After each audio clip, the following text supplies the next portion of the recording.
Kundi la Hamas limetoa wito kwa jumuiya ya kimataifa kuchukua hatua za haraka kusitisha kile alichokiita uhalifu unaoendelea wa kuwalaza watu njaa katika ukanda wa Gaza kufuatia mzingiro mkali unaoendeshwa na Israel tangu Machi mwaka huu. Kupitia taarifa rasmi, Hamas imelituhumu jeshi la Israel kwa kuendesha kampeni ya njaa ya kimfumo dhidi ya raia wa Palestina, ikisema kuwa hatua hiyo inalenga kuwaadhibu kwa makusudi watu wasio na hatia. Taarifa hiyo imemuita waziri mkuu wa Israel Benjamin Netanyahu kuwa ni mhalifu wa kivita, huku ikikumbusha kuwa kwa sasa anasakwa na mahakama ya kimataifa ya uhalifu ICC kwa tuhuma za uhalifu wa kivita unaodaiwa kufanyika Gaza.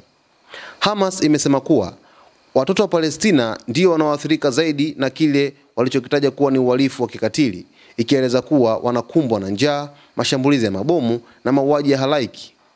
Kundi hilo limeeleza kuwa vitendo hivyo ni ukiukwaji mkubwa wa sheria za kimataifa na za kibinadamu kwa maadili ya msingi ya ubinadamu.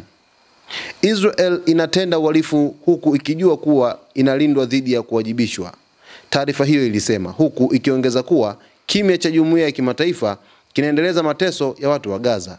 Hamas imetoa wito wa mashirika ya kimataifa na mataifa yenye ushawishi kuchukua hatua madhubuti ya kulazimisha Israel kusitisha mzingiro huo na kuruhusu misaada ya chakula na huduma za kibinadamu kufika kwa washirika wake. Ukanda wa Gaza umekuwa ukikabiliwa na hali ngumu ya kibinadamu tangu kuanza kwa mzozo wa hivi karibuni kati ya Israel na makundi ya upinzani, ambapo mamia ya maelfu ya raia wamepoteza makazi na maelfu wengine wamepoteza maisha.